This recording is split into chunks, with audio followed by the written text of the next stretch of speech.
अभी आ रही है आवाज?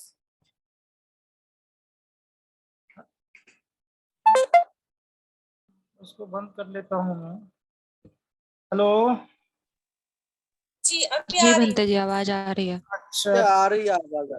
चलिए आ रही कोशिश है कर रहा आवाज। हूँ, जैसे भी चलेगा आज के लिए ऐसा ही। कल कुछ व्यवस्था करता हूँ वाईफाई वाला ठीक से। तो जैसा मैं कह रहा था, जो ये जो विभक्तियों वाला ये बात तो समझ में आ गई ना निहाल जी, ये वाली?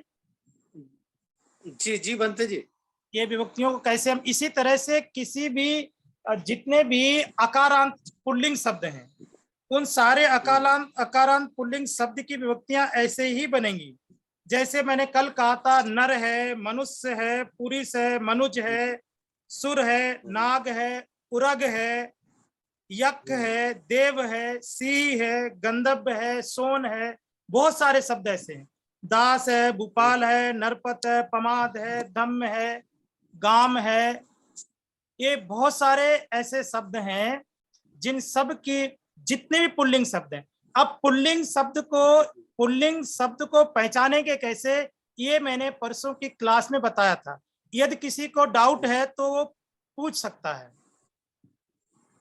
मैंने कहा था, अकारांत पुल्लिंग मतलब जो पुरुषवाचक हो। अकारांत वो होते हैं जिनके जिस शब्द के मूल रूट शब्द में, जिसको पाठपदिक बोला था मैंने, पाठपदिक शब्द था, मूल शब्द में अंत में आ का स्वर आता है, वो अकारांत होते हैं। जिसमें आ का स्वर आता हो वो आकारांत होते हैं।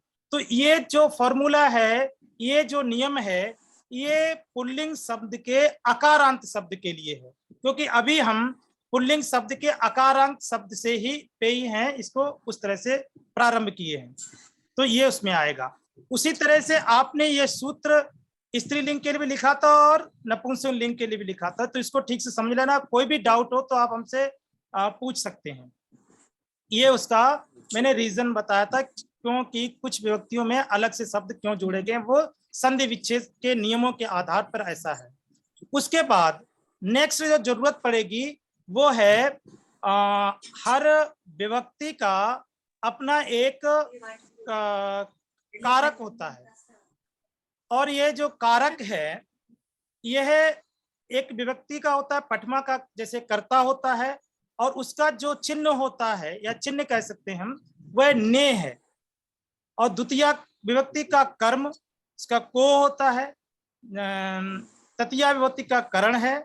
चतुर्थी का संप्रदान, को या के लिए। पंचमी विभक्ति अपादान से, ये अलग होने के अर्थ में, जब जहां जिस सेंटेंस में एक चीज या एक व्यक्ति से दूसरा अलग होता है, तो वहां जब से का प्रयोग होता है उसके लिए, उसमें हम पंचमी विभक्ति का प्रयोग करते हैं। और जिसमें का, के, की इत्यादि शब्द इस तरह के शब्द आते हैं, तो हम संबंध कारक अर्थात छठी विभक्ति प्रयोग करते हैं। जहां में और पर आता है, वहां पर हम सप्तमी विभक्ति का प्रयोग करते हैं। और आलपन के लिए तो हे वो होता ही है। अब इसमें एक महत्वपूर्ण चीज है कि इन विभक्तियों का प्रयोग कैसे करेंगे, इसको थोड़ा सा समझना। जैसे पठमा विभक्ति केवल ने से ही नहीं, किस किस जगह पर, किन किन जगहों पर हम ये पठमा, द्वितीय, तृतीय, चतुर्थी, पंचमी, छठी, सप्तमी विभक्ति का प्रयोग करेंगे, इसको एक एक करके समझने का प्रयास करते हैं। उसके बाद हम पाली के मेन उस पर शुरू करेंगे। जैसे यहाँ पर आप देख रहे हैं पठमा विभक्ति, तो पठमा विभक्ति एक सूत्र है, पठमार्थ मत्थे, ये शॉर्ट में है सारा। ये बालावतार या फिर जो कच्चान व्याकरण है उसमें विस्तार से दिया गया है, हम शॉर्ट में हमने इसको यहाँ डाला है। तो पठमा विभक्ति को प्रकट करने में होती है, जैसे दारको पठती, अब लड़का पढ़ता है, ये लड़का पढ़ता है, यहाँ किसी उसका वो नहीं है, पठमा व्यक्ति सीधे सीधे लड़का पढ़ता है, वह जाता है, वह खाता है, वह पीता है, वह सोता है, वह लिखता है, वह पढ़ता है, वह बोलता है। तो इस तरह का, या फिर कोई नाम आता है, राम पढ़ता है, श्याम पढ़ता है, कमल पढ़ता है, सुरेश पढ़ता है, रमेश पढ़ता है, श्याम पढ़ता है, श्याम लिखता है, खाता है, श्याम जाता है। उस तरह से जो जितने भी इस तरह के शब्द होंगे, वहां पर ये पठमा व्यक्ति का प्रयोग होगा। अब इसमें भी एक वचन और बहुवचन की बात है। तो यहाँ पर आप देख रहे हैं कि दारको पठति, ये दारको शब्द है इसलिए क्योंकि पठमा व्यक्ति में पहला क्या होता है, बुद्धो होता है। तो यहाँ दारको हो गया, बुद्धो से बुद्ध हट गया, और जो ये ओ हमारा सूत्र वाला जो ओ था, जो सूत्र में पढ़ा था, वो केवल सूत्र याद रखेंगे, उस सूत्र को इस दारक में जोड़ दे। मूल धातु क्या है, दारक है। जो पटिपादक शब्द है, मूल शब्द है, वो दारक होता है। और दारक इसमें का है, और दारक पुरुषवाचक है, और का स्वर बाद में आ रहा है, इसलिए ये अकारांत शब्द है। इसलिए हम अकारांत पुल्लिंग शब्द की विभक्ति का प्रयोग करेंगे, जो कि बुद्ध की तरह होती है। तो उसमें से जो पहला सूत्र था ओ आ, तो उस दारक मूल शब्द में ओ लगा देंगे, बस हो गया। और पठती तो पढ़ता है कि होता है, इसको जो ये है ये मैं अभी बताऊंगा जब इसको पढ़े करेंगे। तो अब अगर ये इसमें होता कि लड़के पढ़ते हैं तो लड़के बहुवचन में आता है, तो दारको नहीं होता, तो यहाँ दारका होता है, क्योंकि बुद्धा होता है, बहुवचन बुद्धा होता है, तो दारका होता है। उसी तरह से भूपालो भूपाला है ना, मनुष्यो मनुष्या, यक्ष यक्षो यक्ष, सुनखो सुनख, इस तरह के इसमें चलेगा। और दूसरा, जहां आमंत्रण होता है, किसी को आमंत्रण या जैसे संबोधन करने के अर्थ में आल्पन विभक्ति होती है, और उसमें पठमा विभक्ति भी का भी प्रयोग होता है। जैसे आल्पन के लिए रे भो इत्यादि शब्द होता है, तो रे करेंगे, तो जब रे होगा तो यहाँ पर पठमा विभक्ति होगा। अगर ये संबोधन एक वचन के लिए होगा तो यहाँ बहुवचन, ये जैसे धुत्ता, ये बहुवचन के लिए है तो धुत्ता हो गया। अगर ये एक वचन होता तो रे धुत्तो होता। तो पठमा विभक्ति मूलतः ये दो के लिए प्रयोग करते हैं। ऐसे ही द्वितीया का सूत्र है कम्मे द्वितीया, अर्थात जहां कर्म प्रदर्शित होता है, कर्म के रूप में हम पाली में द्वितीया विभक्ति का प्रयोग करते हैं, और ये कई अवस्थाओं में होती है। पहला, कर्म के लिए, जैसे दारको पुस्तकं पठति। अब दारको मतलब ये लड़का पुस्तकं पुस्तक पठति पढ़ता है, तो यहाँ लड़का एक किताब पढ़ रहा है। अब यहाँ अगर विभक्ति के कारक को ध्यान देंगे तो क्या था, कर्ता ने कर्म को, यहाँ पर को शब्द एक तरह से हिडन में है। लड़का पुस्तक को पढ़ता है लेकिन लिखित में नहीं है, फिर भी इसीलिए यहाँ कहा गया है कि अगर को शब्द नहीं होगा तो भी द्वितीया लगाएं, केवल ये देखेंगे वहां कर्म हो रहा है कि नहीं। तो यहाँ पर एक कर्म हो रहा है, क्या, पुस्तक पढ़ी जा रही है।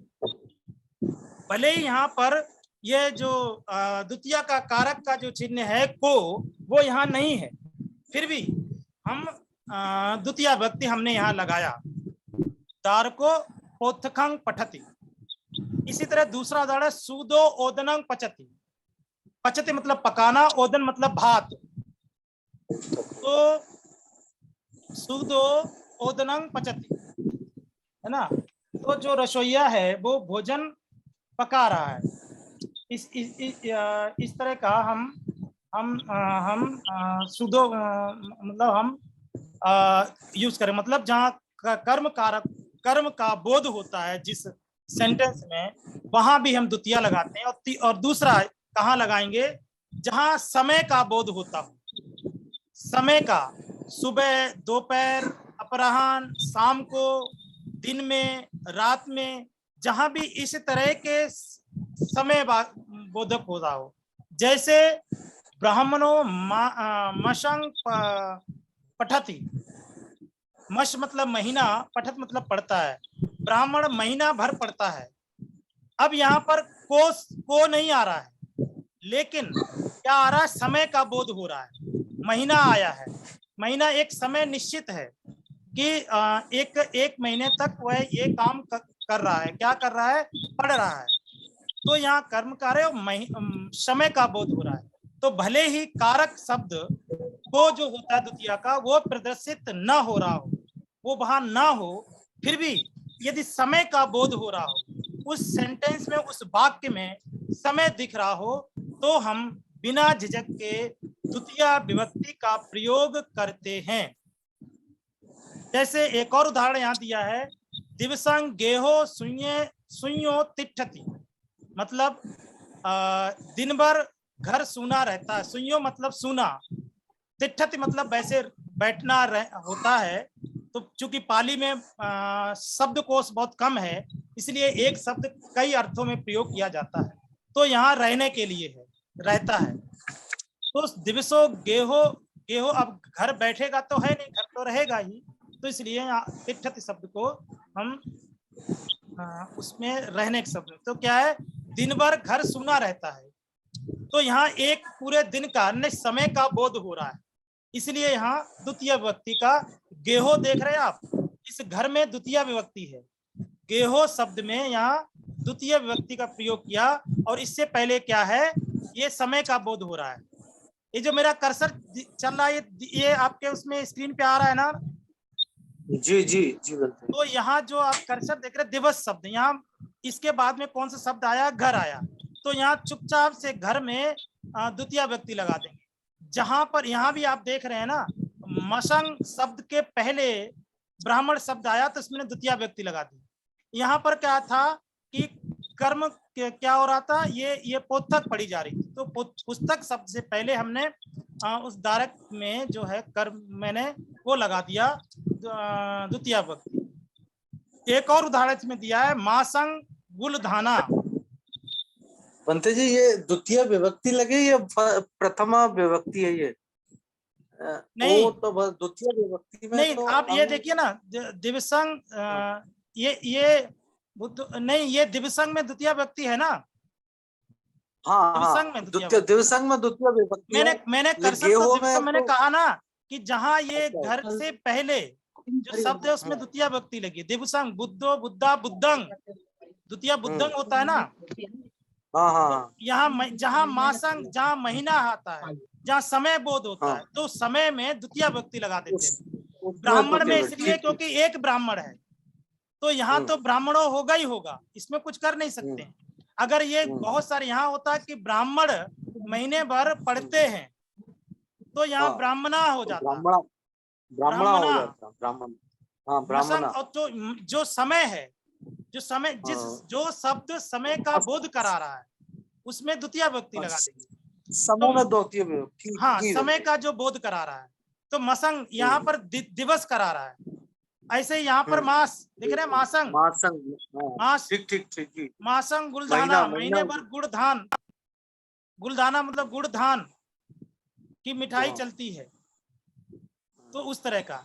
और तीसरा कहाँ लगाते, जहाँ दूरी का बोध होता है, kilometre, metre, kilometre, 1 kilometre, 2 kilometre, पहले कोस चलता था, 1 कोस, 2 कोस, है ना, योजन, योजन चलता था, इस तरह का।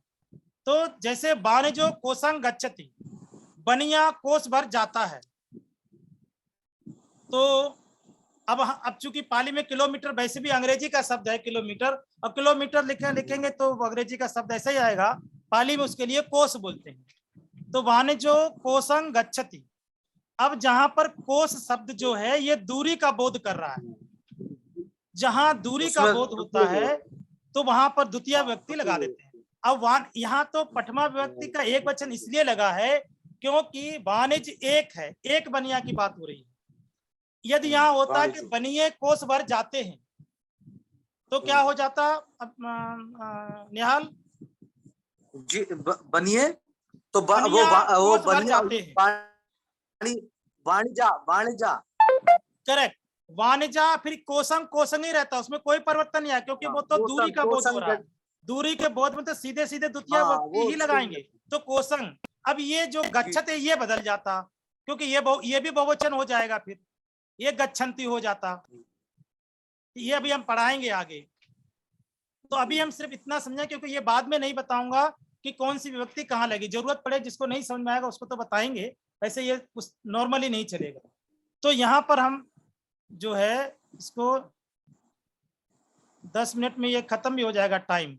ये प्रो है 40 मिनट देता है केवल हमें, और नहीं तो हमको 650 रुपया पर महीने इनको पेमेंट करना पड़ेगा। तो देखते हैं, सही चला तो परचेज कर लेंगे एक 650 महीना वाला, तो हमको दिक्कत नहीं होगी फिर। तो दूसरा जो है दूरी के लिए यहाँ हमने हो गया।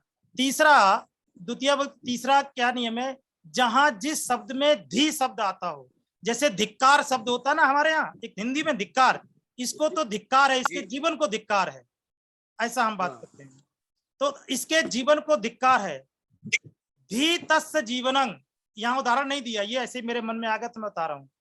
धी तस्य जीवनंग, तो वहां पर क्या है, धी शब्द आ रहा है, धिक्कार शब्द आ रहा है, तो यहाँ लिखा धी अलसंग शिष्यंग, आलसी शिष्य को धिक्कार है। जैसा मैंने एक उदाहरण बताया, इसके जीवन को धिक्कार है। धी तस्य जीवनंग, तो धिक्कार शब्द जहां भी आए तो वहां पर द्वितीय व्यक्ति, तो यहाँ का अलसंग आलसी शिष्य को, और क्या धी जीवनंग, जीवन को धिक्कार है, तो वहां जीवनंग में जीवनंग हो जाएगा, जीवन को। शिष्यंग, शिष्य को, शिष्यंग, अलसंग शिष्यंग, बस सीधे सीधे द्वितीय व्यक्ति, ठीक है। ऐसे ही जहां पर अंतर आता हो, जैसे चारबाग से हजरतगंज के बीच में जहां आता है, तो जहां बीच में शब्द आया तो क्या क्या हुआ, दो जगह के बीच के अंतर का अंतर को बताया जा रहा है, उसको अंतरा कहते हैं। तो इस तरह जिस सेंटेंस में ये अंतर की बात हो रही हो, वहां पर सीधे सीधे हम अंतरा कहते हैं। जैसे मैंने कहा चारबाग और हजरतगंज के बीच में, तो अंतरा चारबागंग हजरतगंजंग हो जाएगा, हजरतगंजंग, सीधे सीधे। चा मतलब और के लिए होता है, चा मतलब था और, तो यहाँ मतलब दोनों जगहों के बीच, दोनों जगह मतलब मैं वो आ जाएगा, मतलब सेकंड द्वितीय व्यक्ति आ जाएगी, बस और कुछ नहीं। दोनों जैसे यहाँ आप उदाहरण देख रहे हैं ना, इसमें नालंदा और राजगृह के बीच, तो अंतरा पहले अंतराच राजगहंग अंतराचा नालंदंग, तो इसके बीच और उसके बीच, ऐसे आप कुछ भी जोड़ सकते हैं। चारबाग, हजरतगंज, लखनऊ, बाराबंकी, दिल्ली, लखनऊ, कुछ भी, जहां भी जिस भी शब्द में, जिस भी सेंटेंस में ये दो जगहों के बीच का की बात हो रही हो, अंतर को, उसको अंतरा कहते हैं। वहां पर जो जगह होती है, उस जगह में हम द्वितीय व्यक्ति का प्रयोग करते हैं। और छठा नियम क्या है, पति शब्द के योग में, जैसे नरपति, धनपति, है ना, जो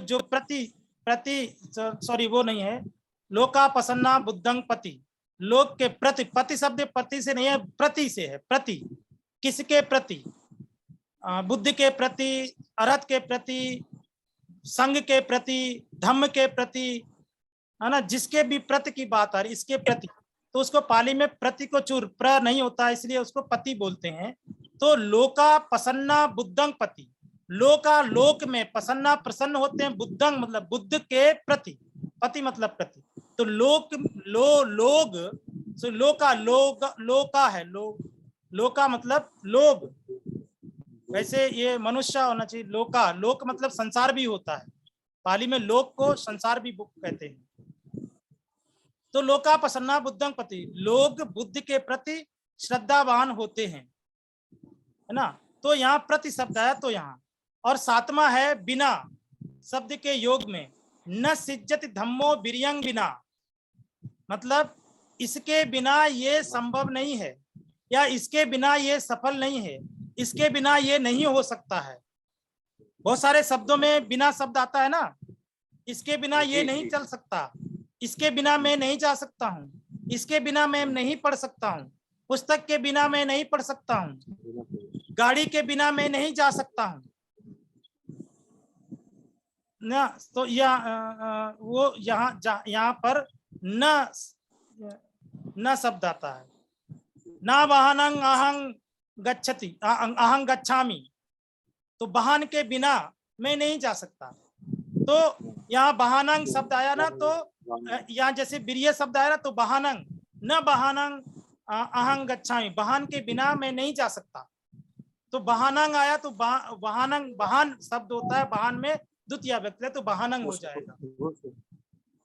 मतलब जिसके बिना हो रहा है उसको उस शब्द में द्वितीय विभक्ति आ जाएगी। हाँ, ये सेंटेंस में किसके बिना, तो यहाँ परिश्रम के बिना है, जिसके बिना है। इस उदाहरण परिश्रम ना, वहां वाहन के बिना है, ठीक है। तो विरियन में पुस्तक के बिना मैं नहीं पढ़ सकता, तो पुस्तक के बिना तो वहां पुस्तकांग हो जाएगा।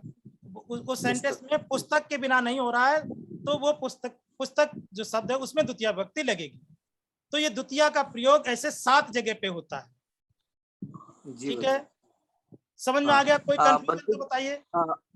बनते जी, इसमें जैसे वो द्वितीय विभक्ति का आपने पुल्लिंग लिया है, स्त्रीलिंग जैसे मैंने वो सॉरी एक वचन लिया है, दूसरा द्वितीय बहुवचन में कैसे करेंगे? नहीं, जहां पर ये शब्द है वहां एक वचन बहुवचन का मतलब नहीं होता है। बहुवचन तो इसमें आएगा ना, बहुवचन तो जो करता है उसमें आएगा, आप समझे ना? नहीं, जैसे बनते जी जैसे है ना, जो द्वितीय विभक्ति में अंग ए है, तो अंग तो एक वचन के लिए है और ए बहुवचन के लिए है। हाँ, तो जैसे अंग का तो ये समझ में आ रहा है, ये बनते जी सब में अंग लगाया है सब में, लेकिन ए कहाँ लगेगा? अगर बहुवचन में जो यहाँ पर जिस शब्द की बात हो रही हो, जैसे लोका प्रसन्ना बुद्धं पति, या लोग बुद्ध के प्रति श्रद्धा, यहाँ बुद्ध एक हैं, या बुद्धों के प्रति। अच्छा, सभी बिल्कुल। हाँ, तो बुद्धे तभी यहाँ द्वितीय का बहुवचन हो जाता, क्योंकि शब्द तो एक वचन है ना। ऐसे यहाँ न सज्जत धम्मो परिश्रम के बिना है, तो यहाँ परिश्रमो तो हो नहीं सकता है ना। और ऐसे ही दो चीजों के अंतर कहेंगे तो कई चीजों के अंतर नहीं आएंगे, दो के बीच की बात करेंगे ना। कभी मैं मित्रों के बिना खुश नहीं रह पाता, मतलब रहता, तो उसमें मित्रों का मैं मित्ते हो जाएगा, मित्तंग नहीं होगा, मित्ते होगा। मित्र शब्द होता है मित्र के लिए, तो मित्ते मित्रों हो जाएगा, वहां पे द्वितीय का बहुवचन लगेगा। यहाँ विभक्ति की बात हो रही है, तो ये एक वचन और बहुवचन सेंटेंस शब्द किस वचन का है, तो वही वचन का प्रयोग होगा। वो मतलब वो शब्द भी देखना पड़ेगा, वो एक वचन में है या बहुवचन में? वो तो आपको एक वचन बहुवचन तो पहचानना ही पड़ेगा, वो तो अपने आप ही प्रकट हो जाएगा कि एक वचन की बात हो रही है कि बहुवचन की बात हो रही है। जो सेंटेंस तो तभी पूरा होगा ना। जी जी। मैं मित्रों के बिना प्रसन्न नहीं रहता, क्या होगा पाली? मैं पूरा तो नहीं बता पाऊंगा।